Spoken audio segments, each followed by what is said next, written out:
Merapi berdiri tegak dengan ketinggian 2.917 meter di atas permukaan laut.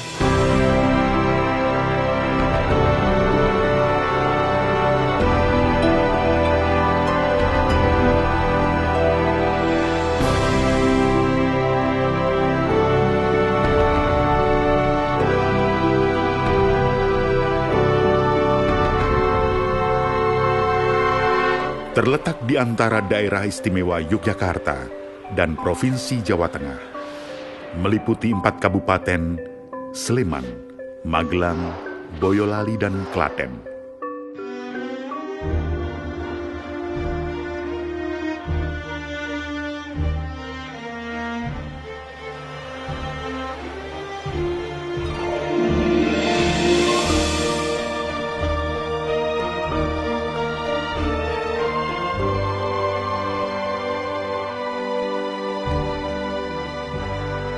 Namanya tersohor sebagai raksasa laboratorium alam, menyimpan sejuta kearifan yang erat dengan kebudayaan Jawa.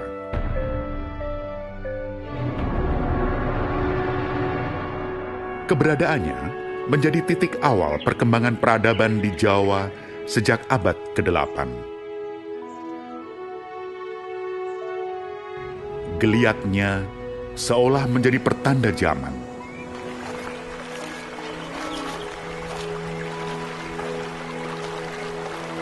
Perilakunya memberikan inspirasi para cendekia.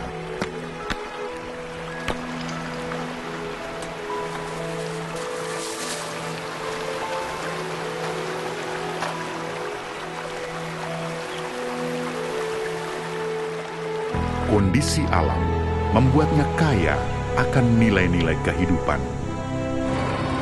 Ratusan ribu manusia menggantungkan hidup pada sumber daya yang terkandung di dalamnya.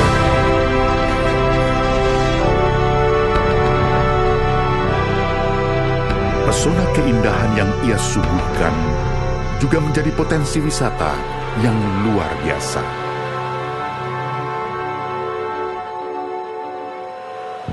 Namun, di balik sejuta kearifannya, Merapi menyimpan potensi bahaya yang mampu meluluh lantakkan peradaban.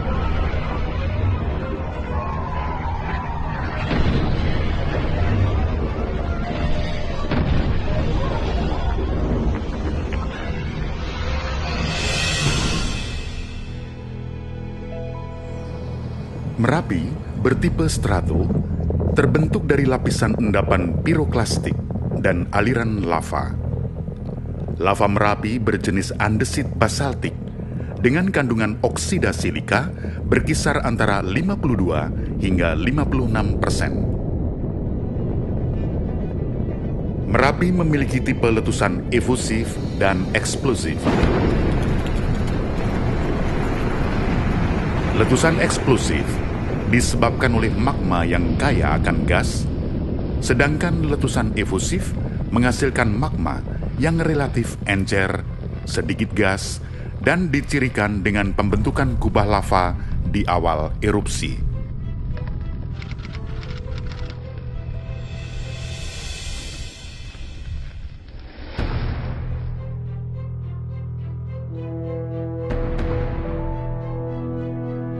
Berdasarkan catatan sejarah, sejak tahun 1768, Merapi meletus hampir 100 kali.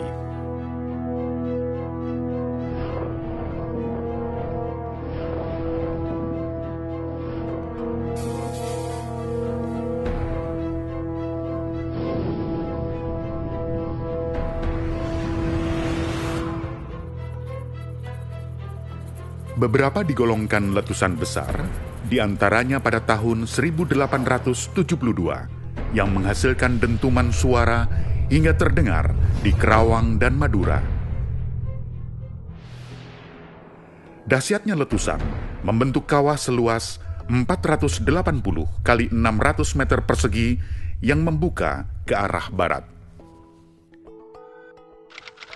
Letusan besar juga terjadi pada tahun 1930, menewaskan 1.300 orang dan 2.100 binatang ternak. Terakhir, pola yang hampir sama dengan letusan tahun 1872 kembali terjadi pada tahun 2010. Erupsi Merapi tahun 2006 merupakan peringatan awal perubahan ancaman ke arah selatan. Untuk itu, pada tahun 2008, Badan Geologi menyusun skenario ancaman letusan besar Merapi ke selatan.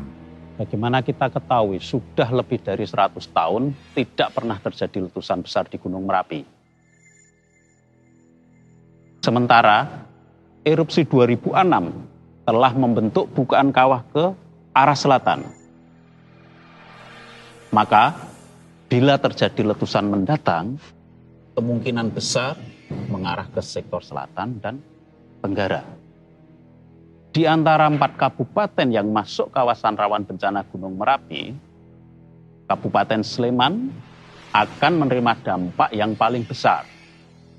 Apabila letusan besar itu terjadi, perkiraan ancaman awan panas ke alur kali Woro bisa mencapai 10 km, ke alur kali Gendol bisa mencapai 12 km, ke alur kali Kuning bisa mencapai 10 km, dan ke arah Kali Boyong bisa mencapai 8 km.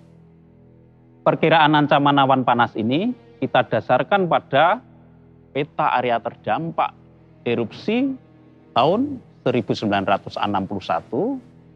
kita proyeksikan ke arah selatan.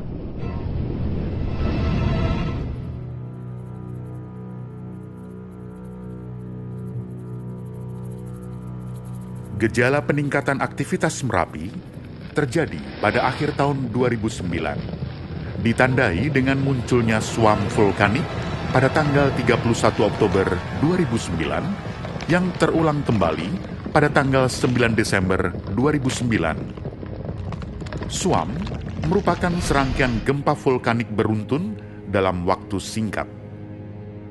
Suam vulkanik beramplitude besar menyebabkan terjadinya rekahan tubuh gunung karena adanya pelepasan energi yang besar. Memasuki tahun 2010, Merapi terus menunjukkan peningkatan aktivitas. Dalam kondisi normal, asap sulfatara yang keluar dari Merapi berwarna putih tebal, berbau gas belerang. Namun saat itu, asap berwarna putih kecoklatan, bertekanan kuat, sehingga asap berbentuk tegak ke atas.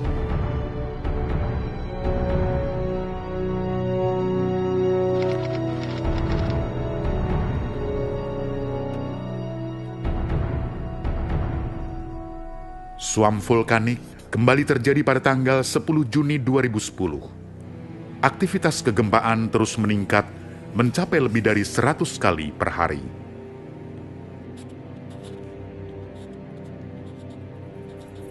Akibat tekanan magma, tubuh gunung mengalami pembengkakan atau deformasi mencapai 15 cm per hari. Suhu sulfatara di puncak mencapai 550 derajat Celcius. Kondisi ini membuat status Merapi ditingkatkan dari normal ke waspada pada tanggal 20 September 2010. Aktivitas Merapi meningkat tajam. Jumlah gempa melebihi 200 kali per hari. Deformasi mencapai 30 cm per hari dan laju percepatan terjadi secara signifikan. Hal ini tidak lazim. Hasil pengamatan visual guguran lava masih jarang terjadi, dan perubahan morfologi kubah belum tampak. Padahal biasanya, dalam kondisi seperti ini, guguran lava meningkat tajam, menandai terbongkarnya kubah lava lama.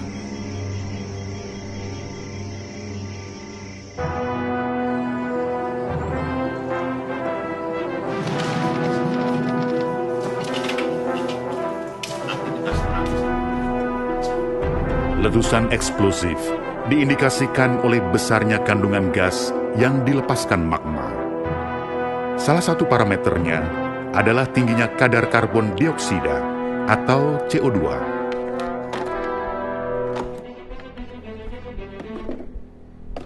Untuk itu, keputusan beresiko harus dijalankan petugas.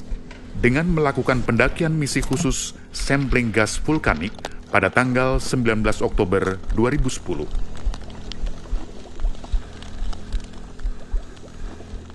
Karbon monoksida atau CO di dalam kantong magma akan beroksidasi menjadi CO2. Tingginya kadar CO2 menunjukkan aktivitas magma yang semakin naik ke permukaan dengan tekanan gas sangat kuat.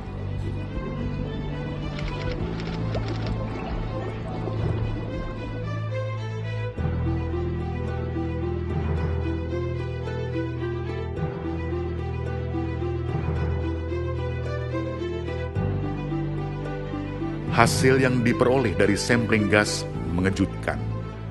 Kadar CO2 mencapai 60%. Hal ini menjadi pertimbangan utama untuk menaikkan status aktivitas dari waspada menjadi siaga pada tanggal 20 Oktober 2010 pukul 5 sore.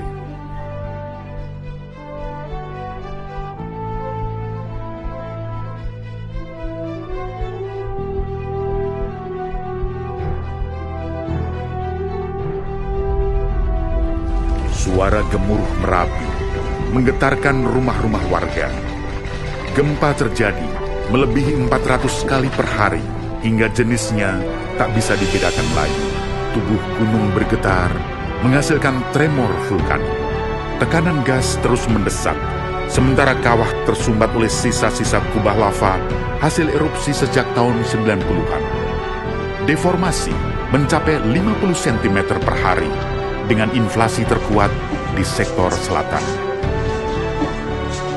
Akhirnya, pada tanggal 25 Oktober 2010, pukul 6 pagi, status aktivitas Merapi ditingkatkan dari siaga menjadi awas. Aktivitas Merapi saya naikkan dari siaga ke awas.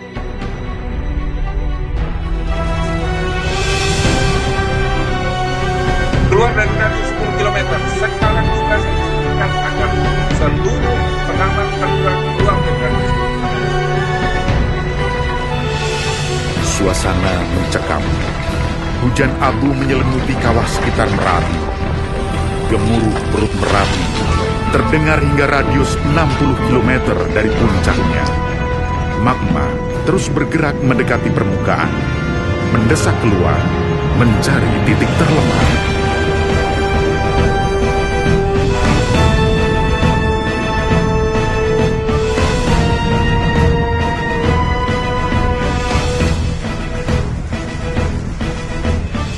Tanggal 26 Oktober 2010 pukul 5:02 sore, letusan pertama kali terjadi berupa semburan awan panas. Gas bertekanan tinggi dilepaskan magma Merapi menjebol kubah lava 2006 yang mengarah ke selatan.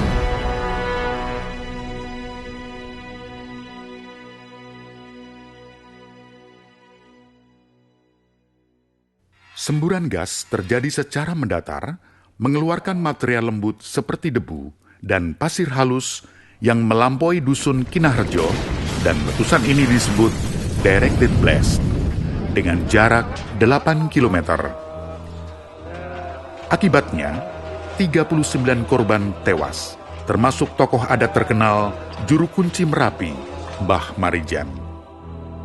Tanggal 29 Oktober 2010, Merapi kembali bergejolak, menyemburkan awan panas yang cenderung membesar.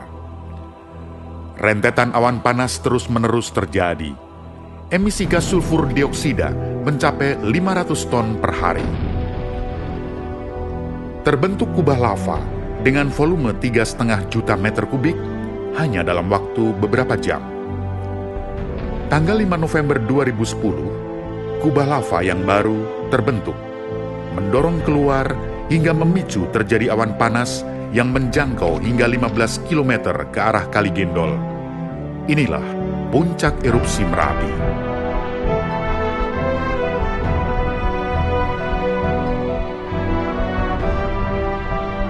Untuk itu, radius aman dinaikkan menjadi 20 km untuk Sleman, 15 km untuk Magelang, 10 km untuk Klaten dan Boyolali.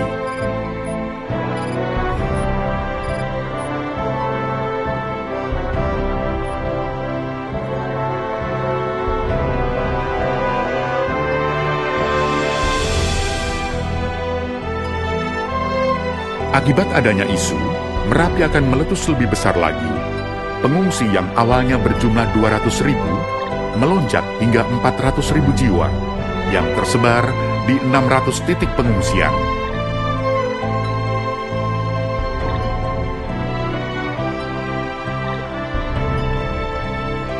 Setelah mencapai puncaknya, aktivitas erupsi berangsur menurun.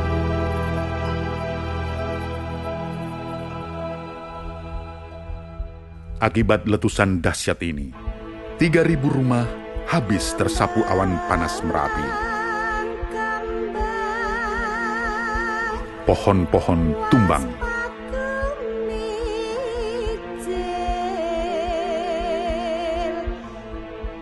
Lebih dari 3.000 binatang ternak mati.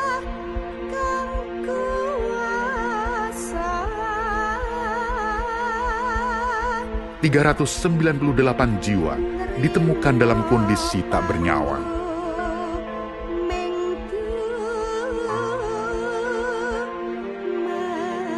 Lebih dari 800 orang kehilangan usahanya.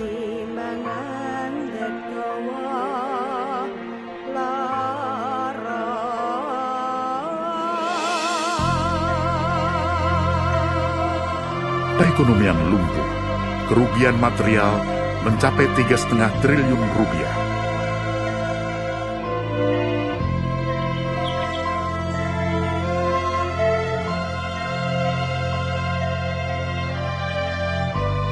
Kini morfologi puncak Merapi berubah total. Terbentuk kawah berdiameter 500 meter dengan kedalaman sekitar 100 meter yang menghadap ke selatan dan tenggara. Hal ini menyebabkan ancaman letusan Merapi beberapa dekade ke depan dominan ke arah selatan dan tenggara.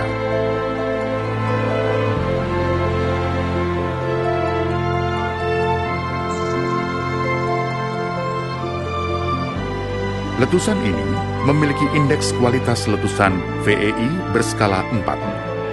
VEI adalah Volcano Explosivity Index, yang menunjukkan skala ukuran kuantitatif suatu letusan gunung api. VEI 4 menghasilkan material letusan lebih dari 100 juta meter kubik.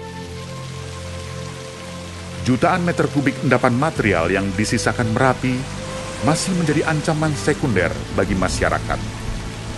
Guyuran hujan mengalirkan material yang tak kalah dahsyat. 10 sungai di sekitar Merapi menjadi jalur aliran lahar yang menghanyutkan 22 jembatan dan memutus jalur transportasi Jogja-Magelang.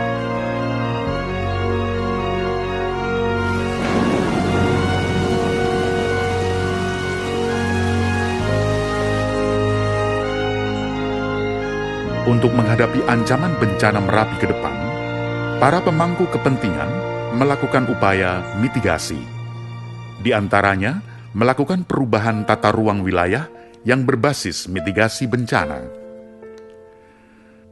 Mengacu pada Undang-Undang Nomor 26 Tahun 2007 tentang penataan ruang dan Undang-Undang Nomor 24 tentang penanggulangan bencana, kawasan rawan bencana Gunung Merapi berada di kawasan lindung dan budidaya.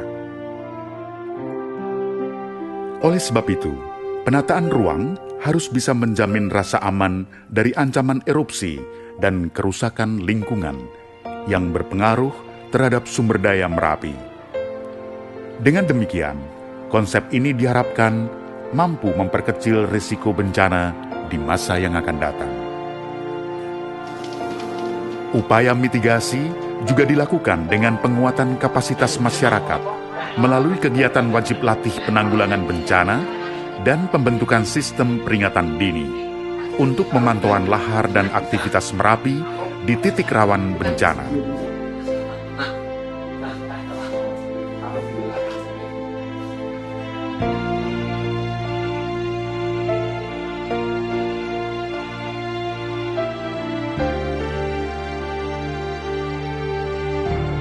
Alam menyuguhkan sejuta kearifan bagi setiap insan yang tumbuh di sekitarnya.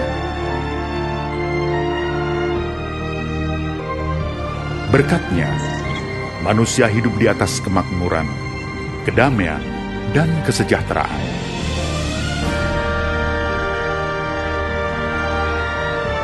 Keduanya saling berdampingan demi sebuah ikatan harmoni yang saling bersinergi.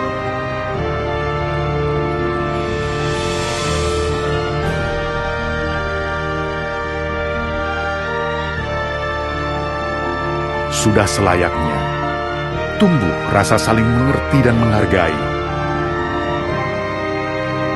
antara bumi, alam, dan manusia. Belajar dari Merapi.